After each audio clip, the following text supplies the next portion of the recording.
Hello, I'm Hal Lublin. And I'm Mark Gagliardi. Since the dawn of humanity, one issue has gone unsettled. With the fate of the world in the balance, we're here to settle, once and for all. Best BBQ Side. That's right. Don't worry, everyone. We got this. Podcasts should have a theme song. Podcasts should not have a theme song. Yes, they should. No, they shouldn't. They sound good. Yeah, but people are just going to skip past it. You know what? You're right. We got this. Best BBQ Side. This here's the wildest side in the wilderness. I haven't drank water for 20 years. I just eat sand all day. I wish I had the voice of an old-timey prospector. You could, you just did. Yeah, everything you say sounds apocryphal. Might rain tomorrow. What does he know that we don't know? Wait, apocryphal is fake, isn't it? No, what's the word I'm looking for then? You like he's like a wise man, like he knows something we don't. Like he's a wise guy. Yeah, not a wise guy, a wise man. Prophetic. There you go, prophetic. Found it. So you mean like if in that voice somebody's like, can't use the bathroom right now. then you're like, oh, what's wrong? Goodness. Is something wrong? Is an anvil going to drop? Yeah. Hold on a second. If someone says to you, you can't use this bathroom right now, your first thought is not, there's a plumbing issue or someone's in there or someone's cleaning it and they'll be done soon. Your thought is anvil based? An anvil fell in there, yeah. Okay. You might watch too many Looney Tunes. If that's the case, do not go to the desert. And if you see a tunnel, get out and check first that it's a real tunnel and not a painting. I'm very careful, and I think I watched the right amount because I've been alive for a very long time, and I've not yet had an anvil follow me in a public restroom. That's true. So, but you also haven't been hungry enough for birdseed that you'll stop for the free stuff. That's true. I know that something's it's always on an X. Yeah. Don't stand near the X. Don't stand near the problem. X. What are you doing? Why are you standing near the X? Yeah. You know who has that really hard? The X-Men. There are X's all over that. Those are the design choice. They put X's on the floor, the walls. Just a bunch of targets. Anvils all over the place there. Yeah. What if you're the one pirate who's gotten to that point on the map? You've got to dig. And in order to dig, you've got to stand there and put your foot on the top of that shovel. Guess what? You can't stand on that X. Ye can find the treasure where the anvil fell. Hey, I think I know where the treasure is, guys. It's under this anvil.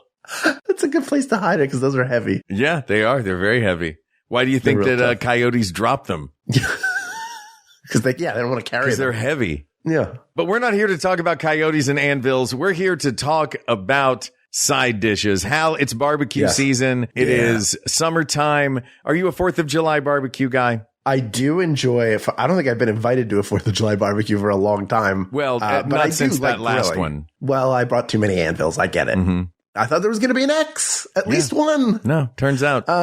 I do like barbecues. See, when I read this, I think, yes, you're going to a barbecue. But then I think, did they write BBQ? Annie Carty was the one who posted this on our Discord, by the way. Thank you, Annie. Yeah. I wonder if Annie meant barbecue like a barbecue place, like BARBECUE. Did I spell that right? BARBECUE. Look, man, George Washington used at least 7 different spellings of barbecue when he first started writing about it in the 1700s. I think you're fine. And I think you both realized, both you and George Washington, that the 3-letter acronym is fine. Not technically an acronym, more of a phoneticronym. Okay, good. So we're not only talking about having a barbecue in the backyard or like a family barbecue in the park, something like that. We're talking about going to a place where the food is served to you on a tray on top of paper. I think that maybe, but I think that the spirit of this question involves you and I in the backyard standing either near a pool or a card table that's got a cheap plastic tablecloth on it. And you and I are eating off of paper plates, food that someone has either prepared and brought over or was prepared in the home. I think that's really more of what we're talking about. Not just necessarily like, oh yeah, I'm sure there are great barbecue joints that have an incredible I mean, Calhoun's in Tennessee has an incredible spinach Maria that's a side dish for their barbecue, but that's not what we're talking about. We're talking about what gets put on the paper plate outside with your burger or your grilled chicken or your hot dog, or in some cases, actual barbecue. Calling it a backyard barbecue is a bit of a misnomer because barbecue takes hours and hours to cook, as we know. It's really more of a backyard cookout side dish is what I'm thinking of. Oh, see, and I think of, here's the good thing, is that depending on whose home you go to, it could be the more basic set, which is not worse. Yeah. Just a more basic, like potato chips, potato salad, coleslaw. Those are things that you would find those actually in both places. Like if we went to like Adam Gertler's place and you mean television chef Adam Gertler, by the way. Television chef, my college buddy. Yes. If we went to his home, he would probably be making some like crazy hot dog that he helped invent, or like a brisket or ribs, like might make more like Southern or soul food type sides. So you would have all of these at any kind of barbecue. So I would say that they're all on the table. I think they are. And that way it's not like, well, this specific barbecue place has this specific dish. We're speaking in generalities, but it encompasses a lot of stuff. Yeah. I think that we can look at some that are ubiquitous Americana backyard cookout side dishes. And we can also look at some of those more specific side dishes that come from regional traditions, because there are some really great ones. Even just in Texas alone, there are side dishes that you don't get in other places that you do get in Texas that have kind of spread to other parts of the South or other areas, but that are distinctly regional side dishes. So how do you want to approach this? Do you want to approach some of those regional side dishes first and then look at some of the big contenders nationally? Yeah, let's see in those regional areas if there are finalists that may come out of there. Okay. Where you go, oh, that's so good. And some of these regional things, you will know, listeners, even if you're not in that region, they may have made it over to you somehow. Yeah. So know that the thing you're probably getting in a restaurant or a specialty place is something that in an area of the country or in this world that we live in is something that people just make to bring with them places or make them in their home. Yeah.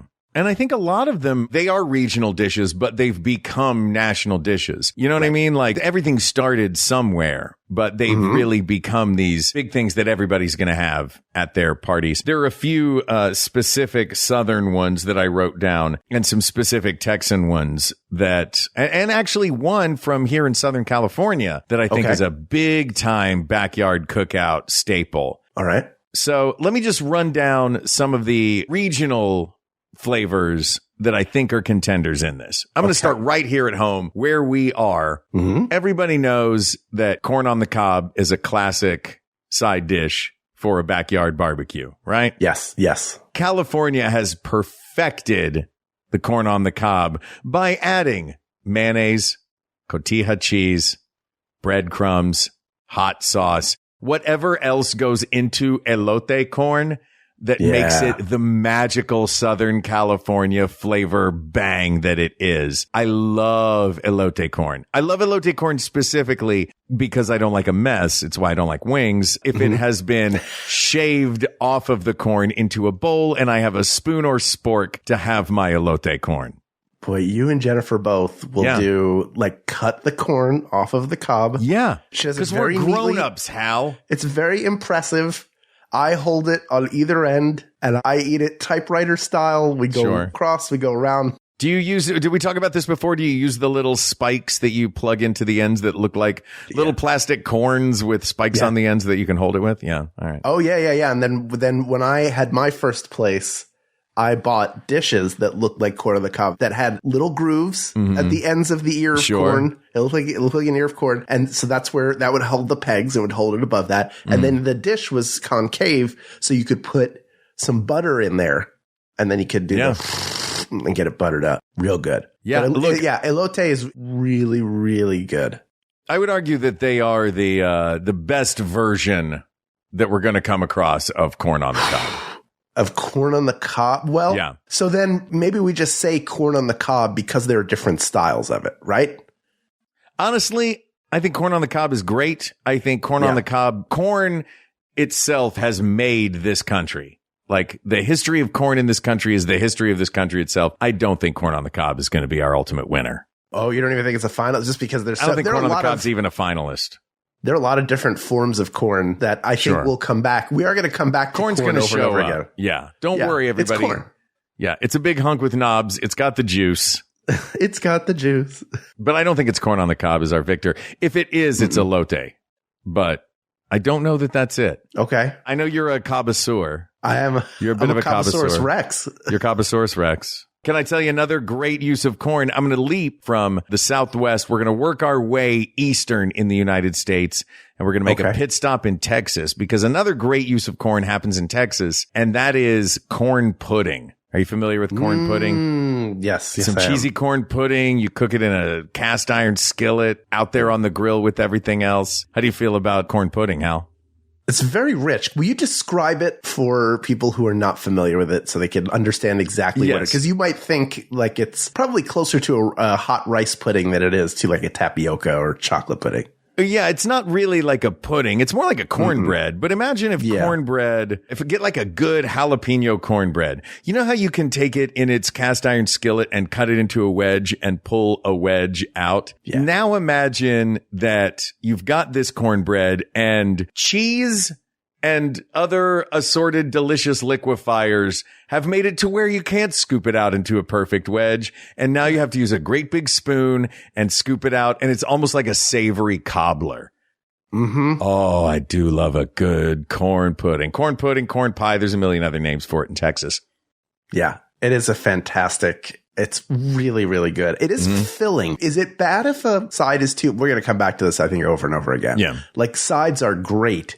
You have multiple sides generally on a plate. Mm-hmm. Should we consider that it does not detract from whatever your main protein is, protein or vegetable, whatever it is? I think or is that we throw that out. Just I don't know. I mean, that's a good point because are we trying to create a composed meal here?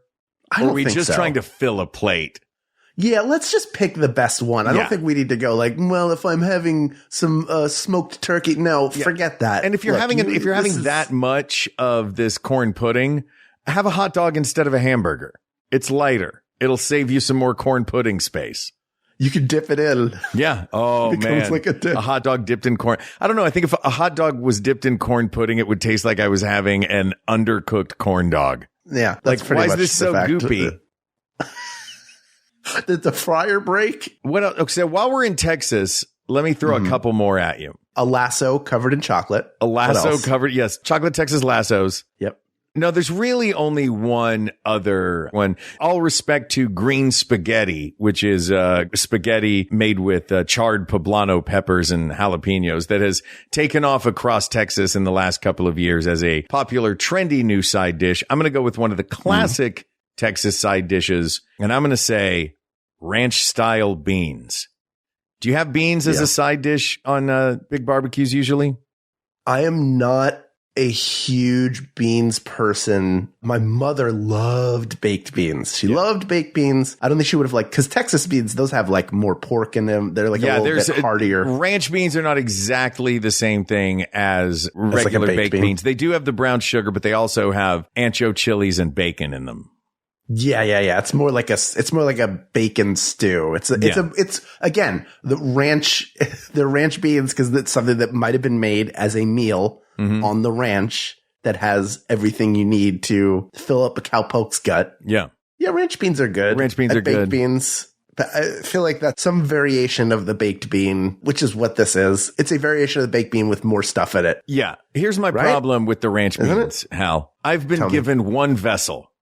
I've been given I feel like there's an agreement that we all make when we go to a backyard barbecue. And the agreement is you're going to be handed maybe two to make them stronger, but at least and probably one somewhat flimsy paper plate with which to hold all of this.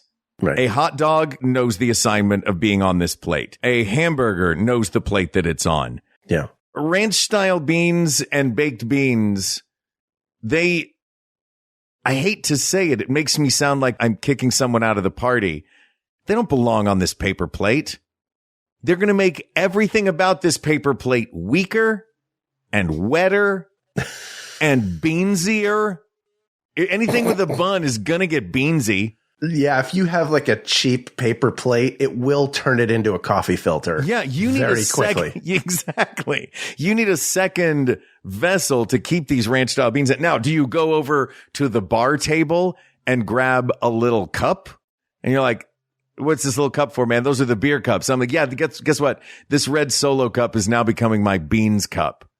Then you're the guy with a red Solo cup full of beans at the party. I do think paper plates have advanced in technology a little bit. Like maybe Not the ones I get, Hal.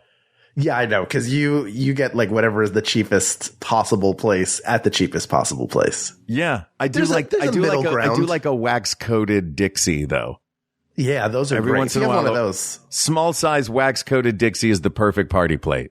Right, but you would still hate it because the river of beans that would it'd be winding its way towards everything and sogging it up and turning it into wet beans. Yeah, exactly. I would find the coffee station. I would get the smallest coffee cup from the coffee station, and that would be my bean canister. If I don't have a bean canister, beans are not going to win this. All right. I get why people like them, but I'm not an advocate for the baked bean in any way, shape, or form. I'm fine tossing it to the. Can we go back to corn? Yeah. Is there anything else you want to talk about in Texas? Yeah. Well, I think cornbread is pretty. Yeah. Cornbread is a classic. But look, we're going to have to make micro decisions as we go through this. We're only going to take one corn-based cast iron skillet dish into the finals. Is it going to be that corn pudding or is it going to be cornbread? It's going to be cornbread. The corn pudding's got the same problem as the baked beans. That's a river amok. That's Mount Vesuvius. Yeah, but I feel like if you have the cornbread without the beans, then what's the cornbread sopping up? What's the function of a cornbread? Butter. Come on, man.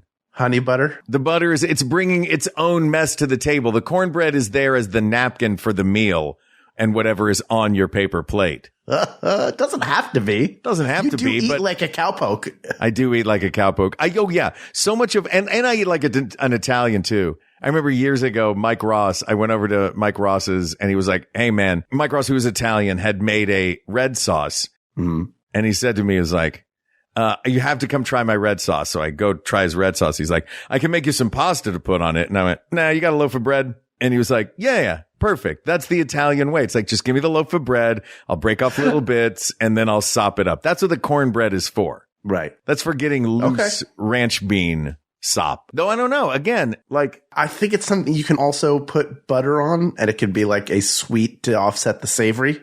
Yeah, I get that.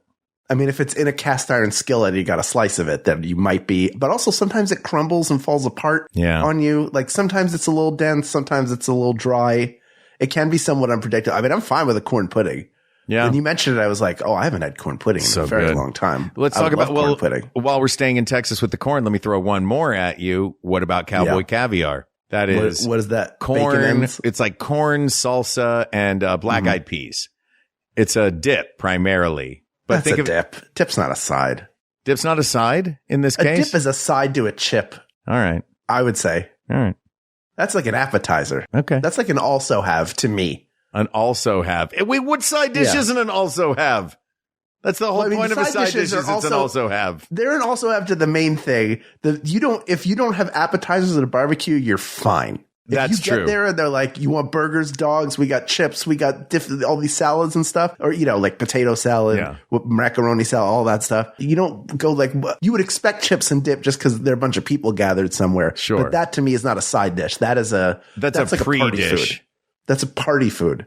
Can't see what I'm doing with my arm, the idea of coursing, he is waving it forward. He's shoving it away into the Zoom screen. Party food. Yeah, I get that. If you're coursing out a meal at a backyard barbecue, you are doing a Sisyphusian task, my friend.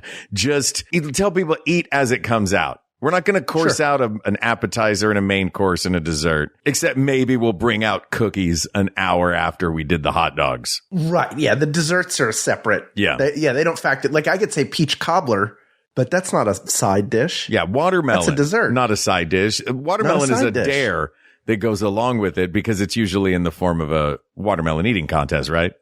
I mean, I guess. I don't know what weird Hunger Games barbecues you're going to where they're forcing you to compete. So we all run to the cornucopia and grab a weapon. I have an anvil and a rope. And a giant X that I put on the ground. Hal's been lugging that anvil away from the cornucopia for a while. Everybody else has been fighting each other for 2 days. He's still lugging that strong thing. All right, let me throw one more regional one at you. And we're going to go a little further southeast. This is, I was surprised to find out this is more of a southeastern thing as far as backyard cookouts go. But the humble, and may I say, potentially too appetizery now that what I've heard in this conversation that we've already mentioned is the humble deviled egg. Is the deviled egg an appetizer or is the deviled egg a side? It's a party food appetizer. Yeah, it's a party food. Yeah. We're not putting it on the plate. It's, you know what? It's not going on the big floppy white plate. It's going on the little wax coated Dixie plate. Yeah. Yeah. You have that. Like you could put some, like those are things that you might wind up on the plate just because you want to eat everything, but it is not a proper side, I would argue. All right. While we're talking paper plates, if you had your ideal paper plate, cup, napkin combo, what would it be? Like like you go, there's a whole section at Party City that's like, okay, here's all the Batman stuff. Here's all of the. It has to be like the design. Yeah. I hate to betray my pop culture loving self, but I don't care what's on that plate because I'm not going to see it most of the time. There's going to be food and then there's going to be more food on it. Like, oh, it looks like Batman got shot with ketchup. Like, I think for me, it's like, I like either a sturdier Dixie plate or. Do you like a white, uncoated, but thick chinette? I do like a chinette if it's divided. Oh, you don't like a flat chinette? Give me the banquet style where it's a big oval. Because you can get more food on there. That's a platter, man. That's a platter. Yeah, that's not a plate. Fine. I don't care. Give me a clean hubcap and I'll put food in that. I once ate out of a clean hubcap. Did I tell you this? No, but I'm not shocked. There was a 50s diner in Toronto that I went to once when I was in high school. And the way that they served their poutine was they called them disco fries and they literally served them in a hubcap. And it was delicious. Ours was an old Chevy. Fantastic. Yeah. I'm into it. All right. So that's all of the regional flavors. Do we think there's a regional flavor coming through? I don't know. You want to take corn pudding through? Let's take corn pudding. I do love corn pudding. Oh, it's so good. All right. Let's bring corn pudding through. All right. Let's take a break. And then when we come back, we'll zip through some of the more traditional sides that you would have at a barbecue, and you'll be ready for the summertime, which we're in now. It's now officially summer. That's we're right. Recording this on the 24th. We're 4 days into summer. So there's plenty of summer left to go, plenty of barbecues to be had. You need to know the right side, and we're here for you. We'll be right back. Are you a 5-star baddie? If you answered yes, then Black People Love Paramore is the podcast for you. Contrary to the title, we are not a podcast about the band Paramore. Black People Love Paramore is a pop culture show about the common and uncommon interests of Black people in order to help us feel a little bit more seen. We are your co-hosts, Sequoia Holmes, Jewel Wicker, and Ryan Graham. And in each episode, we dissect one pop culture topic that mainstream media doesn't associate with the Black people, but we know that we like. We get into topics like ginger ale, the Golden Girls, Black romance, Uno, and so much more. Tune in every other Thursday to the podcast that's dedicated to helping Black people feel more seen. Find Black People Love Paramore on MaximumFun.org or wherever you get your podcasts. One thing we all have in common, we all have a mind. It makes me so scared because I'm like, when is the bad thing going to happen? And minds can be kind of unpredictable and eccentric. Everybody wants to hear that they're not alone. Everybody wants to hear that someone else has those same thoughts. Depression Mode with John Moe is about how interesting minds intersect with the lives and work of the people who have them. Comedians, authors, experts, all sorts of folks trying to make sense of their world. It's not admitting something bad if you say, this is scary. Depression Mode with John Moe, every Monday at MaximumFun.org or wherever you get podcasts. All right, let's talk about some of the classics, Hal. All right, I had a thought on this, which is one of, like, we could just throw, like, you throw one out and we could give an automatic yes or no. Like, if it needs more conversation, we can have more conversation about it. And I think that way we'll figure out, that'll get us there a little faster. All right, but what was your idea? I'll tell you this, Hal. Yeah. You're only going to get 3 yeses out of me. Really? Yeah. Oh, let me see if I can guess what your 3 yeses are. I'm way more interested in that than just talking about a bunch of stuff that's not going to win. Well, you can throw as many things at me as you want, but I think that our ultimate victor is going to be one of two of these three, but there's a third one that I want to talk about. Okay. Because really, I think it's a 2-horse race. Is cooked greens one of these? Like turnip greens, mustard greens, collard greens? They're very good. Not at a backyard bitter barbecue. if they're not cooked well. Okay. Macaroni and cheese has got to be one. Not on my list, no. No? Macaroni and cheese is very good. Okay. Macaroni and cheese is a late addition to the game. But you're close with one of my three. Macaroni salad is Let's one. talk about macaroni salad, Hal. Can I give you a brief history of why macaroni salad is a great part of the legacy of macaroni salad is the backyard barbecue. Tell me. The backyard barbecue began, I think, the same way that many historical moments begin, which is when a couple of things come together to create perfect conditions, specifically like when skyscrapers were invented, because it was the same year that Otis invented the elevator and Carnegie figured out how to make steel cheap. Boom. Now we have skyscrapers. I think there was a combo that happened that made the backyard barbecue happen. And that combination is veterans coming back from World War II, specifically Pacific Theater veterans who came back from World War II, who while there had been introduced to the luau, and Weber inventing the barrel grill. The Weber barrel grill that came out, I guess, 50s, early 60s, maybe. That really blew up the backyard barbecue, and veterans coming back remembering not only previous 4th of July backyard barbecues, but the notion of I'm going to cook meat in my own backyard myself, which is a thing that we had gotten away from, was really brought back home through the luau. And one of the big dishes at the luau, one of the big side dishes from the beginning of the 20th century, when Europeans first showed up and started bringing their own flavors, was macaroni salad. So I think macaroni salad is a great historical bit to connect all of history to the backyard cookout. Not only that, it is delicious. Where do you sit on macaroni salad, Hal? Not a fan personally. That doesn't mean it can't win. I'm not a huge mayonnaise guy. Like a little bit on a sandwich is okay. That is a lot of mayonnaise. That is a lot. Doesn't have much like you have to flavor it with other stuff. Like it's just there to kind of grease the wheels. And when you mentioned that all of these colonizers coming over, of like, oh yeah, a bunch of white Europeans showed up. We were like, we brought the mayonnaise. Yeah. All of those delicious treats that you have in your homeland. Don't worry, everybody. We're adding mayo to them. Yes. Would you like something that is greasy but also has no flavor? It's very spicy to me. Let's mix it in with these noodles. What's your general take on mayo? It's fine in very controlled amounts. Yeah. I feel like it kind of got away from us at some point. Yeah, I agree. I think mayo's like nitroglycerin. Like it needs to be handled correctly for it to be useful. Otherwise, it's the last thing you remember. Right. You go like, oh, this has too much mayonnaise in it. I don't know of many times that I've ever had something that got like, this should have more mayonnaise in it. Like if you have it in a sandwich with other things in a light amount, you go like, oh, it adds like a nice little texture. There is barely any flavor to it at all. Like a Miracle Whip maybe has a little more flavor. Sure. But like it doesn't maybe brings a little bit more to toasted bread, I would say. But I don't think I don't know. Look, I've been burned by mayonnaise before. I got 24 hours of food poisoning from mayonnaise.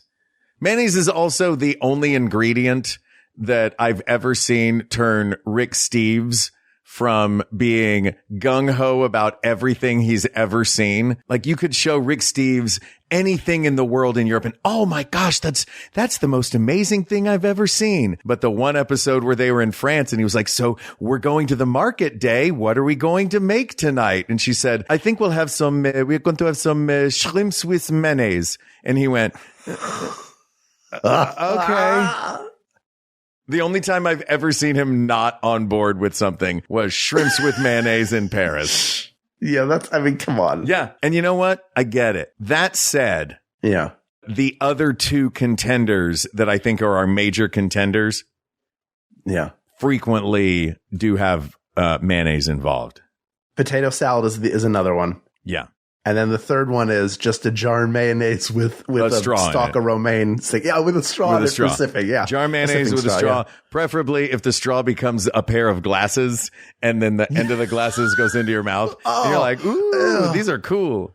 Just watching it fill and like come through the tube. Oh, I'm going to be sick. So I was thinking about this and trying to figure out how to organize this, right? Because originally I wanted to look regionally at this and take a look around, but it turns out potato salad and coleslaw, those two side dishes, not only have been around for thousands of years, since ancient Roman times, both of them, they are not region specific, and they all hit the United States. The second barbecue hit the United States, which was mid 1700s. Okay. Coleslaw came from the Dutch in New York. Potato salad came from the Germans, but really came from everywhere. Everybody did a version of it. And I think these are going to be our two finalists because they can be regionally adjusted, can and have been regionally adjusted over the decades and centuries. They are associated with the backyard barbecue. Right. At once, we know exactly what they taste like. And also, we have no idea what variations any individual person, family, restaurant, region are going to do to these flavors. Right. I think they are just, one is a carb vehicle and one is a vegetable vehicle. And if you've got your protein, and if your three major elements of a meal are carbs, vegetables, and proteins, you've got the perfect version of a carb and the perfect version of a vegetable, in that they are a carb or a vegetable that can be adjusted to fit the meal that you're having. Right. But we don't put raisins in the potato salad. No, we do because we are white dudes, and we do it accidentally and incorrectly. I have an invite to the cookout. I'm not putting raisins in the potato salad. I would not jeopardize that. That's very important to me. I do love that as a society, we're like, yep, correct. No raisins in the potato salad. We know the rules. It gives us hope for humanity that we know there's an intrinsic sense of right and wrong that we all share, that it is in there somewhere, even if we're in a time where it's a lot harder to find. Knowing, Mr. Rogers said, look for the helpers. I will add to that, look for the people who aren't putting raisins in the potato salad and we'll be okay. Yeah.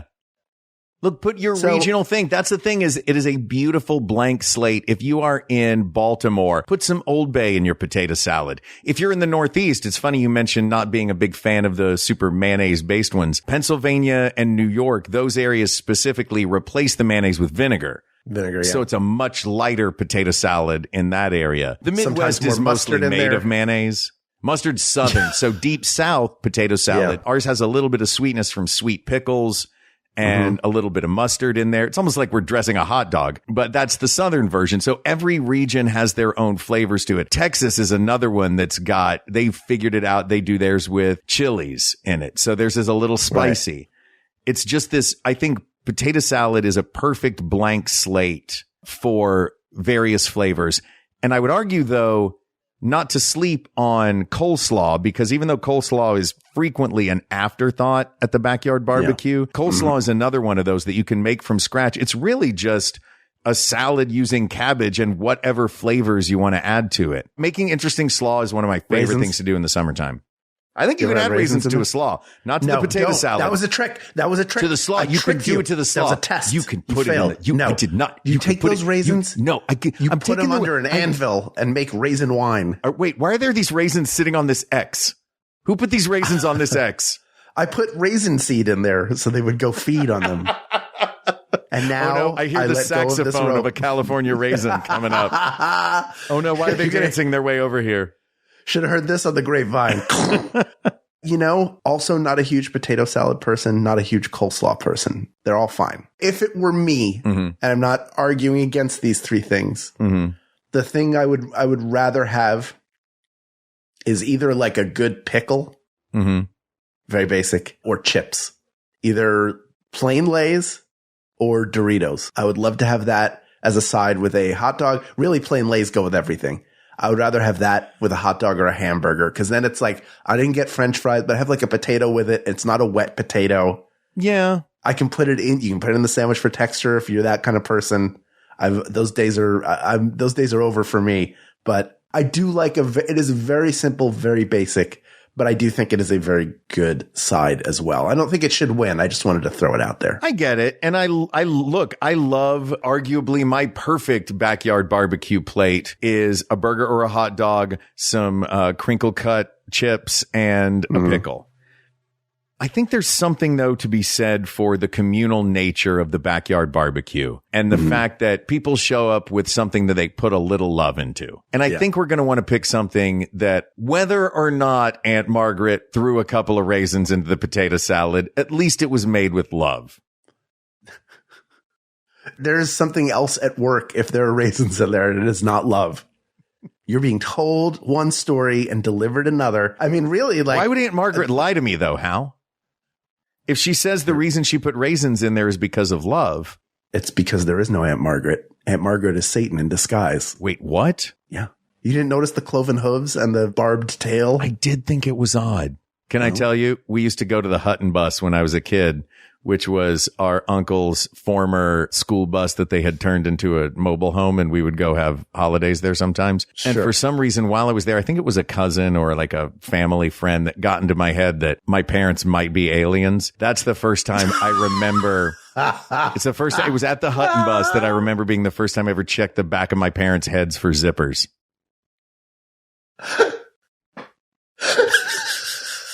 I like that you said the first time, as in you're still checking.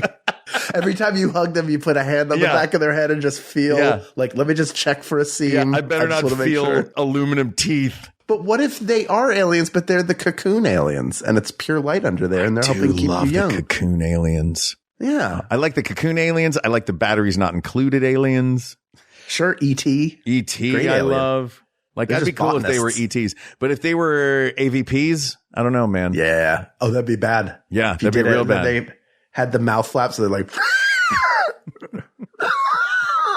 Have you seen the trailer for that new Predator movie? Oh, I did see it. I don't understand what's happening in it, but sure. I feel like they're trying to make predators that we relate to. Like, did you just show me a predator mother-daughter combo? Yeah. Is this a nuclear predator family? Yeah. And also, is this predator married to a human? Because it seems like they're working together, maybe? I hope it's like one of those buddy cop shows where one of the cops is a predator and one of the cops is a human, and they have to get along if they're going to get any answers from the community. Yeah, it's Alien Nation, but with a predator. That's the movie. Alien versus Predator Nation. We are a part of the Predator Nation. If it were me, the one that I would pick that was made with love would be macaroni and cheese. Like somebody's good family recipe where the crust on top is really good. They use their own like proprietary blend of cheeses. They season it really well. Like really well seasoned, well made macaroni and cheese would be something that I would be excited to see at a barbecue. Yeah. I would ignore all the cold salads made with varying levels of mayonnaise or not mayonnaise, but vinegar. I think to me, like, maybe I like macaroni and cheese.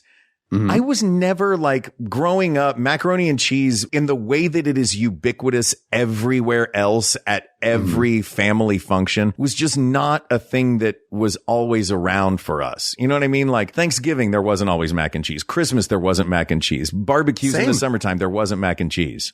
Same. Then wait a minute. Is this just your dream version of, if we're just doing dream versions of backyard meals, then it's gold-plated lobster in a fondue fountain. What I'm saying is I appreciate it a great deal when it is made well. I don't think a bunch of Northeast Jews that we were going to be like, I've figured out macaroni and cheese and now I brought it here. Like that's not something that would have been part of my culture growing up. But I see it at really good barbecue places. If they have really good macaroni and cheese, it is a game changer in terms of making everything else, like it improves everything else. That's why, like, to see it well made and like have it well made at a barbecue, that would be a really exciting treat for me. Not saying it is the winner, but that is why these three they existed at barbecues, but I didn't eat them. So the winner could very, very well be something I just don't care for that is the best side. And I recognize it. I just go, it's not for me, which is 100% fine. Well, that's the point of this show, right? We're coming up with the objective answer to a subjective question. Right. But I'm not saying no to it because I didn't like it. Like, I didn't have corn pudding as a kid at anything. That's true. So, I didn't really either until I was years ago dating a Texan. Right. So at a certain point, you might discover something and it becomes, where have you been all my life? Rather than, I'm picking you because you've been there all my life. Hal, what is the last where have you been all my life food that you discovered? What is the last? I feel like I had something recently. Have you ever had a marshmallow? Man, they're good. Yeah. I had no idea. Yeah. They're like little, it's if sugar was huggable. If you could hug sugar, that's a marshmallow. It's not that recent, but it wasn't until I met Jennifer, maybe the first time I visited her family, or just like we went somewhere with her family and I had pecan pie for the first time. I'd never had it before. Oh, yeah. I just held off from having it, and it's great, and I love it. Yeah. And pumpkin pie I'd never had until Jennifer made it, because I just never cared for it, but I will always try it when she makes it. And it's good. Yeah. It's good. I do love pumpkin pie. Love me a pumpkin pie. Love me a pecan pie. But I'm trying to think, like, where have you been all my life? That's a good question. And I can't think of any, nothing is springing to mind at the moment, I would say. Yeah. I think we had one. I do. I just thought of it in this moment and in asking. Yeah. For me, it was, it's one that we've already talked about tonight. I moved to Los Angeles. First of all, I was like, avocados, where have you been all my life? Sure. But also elote corn. How did I not know that you could take corn, smother it in cheese, a thin layer of mayo, a little bit of lime and tahini, and create basically, I feel like it's live Doritos. Doritos are the recording of what elote is live. Yes. This is like Doritos in the wild. Yeah. Yeah. Mm-hmm. Oh, I love it. As long as there's no cilantro on it, 'cause I don't like cilantro. Fair. I get that. I literally cannot eat that. You know, it's funny you mentioned, because I also love mac and cheese. Yeah. But you mentioned it being a side dish. I don't know why this caught in my head so much, but you mentioned it being a side dish in a barbecue restaurant. And it led me down a brief rabbit hole. Not that I wasn't paying attention to what you were saying, but it led me down a brief mental rabbit hole of what goes well if we're talking about a barbecue side dish. We'll go back to just the beginning of the what? Yep. I just like the idea that I was saying anything and in your head's like just the 1920s character walking with the same background revolving behind them. Hal, if you had a megaphone that you were crooning through, I would hear you a little easier. I say macaroni and cheese. Stand on the X. Stand on the X. But what my brain started doing is going, if we're looking at the best barbecue side dish, then is it going to be something that goes well with barbecue? Yes. And if barbecue is a pretty heavy dish, like whether it's the form of backyard grilling for, hot dogs and hamburgers, or if it's barbecue itself, be it brisket in Texas, poultry in St. Louis and Kansas City, or pork in Memphis, it's going to be pretty heavy. Sure. So in that, I would argue that maybe a non-mayo based coleslaw is going to be the best side dish, or that pickle that you mentioned. You know what I mean? I don't know. I mean, you're not there but hold on a second. You're not there to watch yourself. You're there to fill up. It's the question is you're not there to watch yourself. No, but the question is best barbecue side dish, not best dish that you can find as a side for barbecue. Right. You know what I mean? It is. That would be caviar, of course. Yeah. Yeah. Caviar on toast points. We all know that. Yeah. We would love caviar on toast points. We do love caviar on toast points. It's our favorite. We get it everywhere we go. Yeah. But that's really more of a dip. That's true. Good point. We can't count that. I would argue that it's not just the best of these dishes to eat by itself, but it's the best to go alongside the barbecue. And if I may throw out even further, I don't know why I'm zeroing in on coleslaw. I did not expect to zero in on coleslaw. I expected to be making an argument for potato salad. Yeah, I don't like it. I want it to stop, but go ahead. Coleslaw is also the only side dish that works just as well as a topping on a barbecue sandwich. And I know you are married to a Southern woman, and I know you know what I'm talking about. A pulled pork sandwich with coleslaw on top is pretty magical. Yeah. I get it. You know, in my brain, I keep thinking maybe it's macaroni salad because it gives you like a little, I don't know. There's just something about it. It's a little bit less heavy than potatoes. It's not a lot there as coleslaw. If the bowl has been there for a couple hours, you're still pretty good. But how does it is it light enough? I think we're going to need something on the lighter side to function as our light. I can't think it can macaroni be salad. Yeah. It's not macaroni and cheese. It's not, I mean, if you put a whole tub of mayonnaise in there, I guess. Yeah. You could be lighter. Like a it could be refreshing. Put a little. Like a vinegar-based dressing on a macaroni salad. Yeah, you could do like some Persian cucumber or, you can make it essentially a salad. You can fill it up. You can fill it up with vegetables. Like I've had a great pasta salad that's, red bell peppers and celery all through it. It can be that. Mm-hmm. It can be a more mayonnaise-y kind of thing. So it splits the difference between the two. It can be more of a potato salad. It can be a little bit closer to coleslaw. So I think it's I would vote for that as by saying it's a good split the difference. You know what? I think you're right because of the two, it's the one that makes the most sense to have both the carbs and the vegetables in it. And I love me some history. The fact that it came over with the luau's after World War II as a side dish for American backyard barbecues. Did a sleeper just come from behind and win?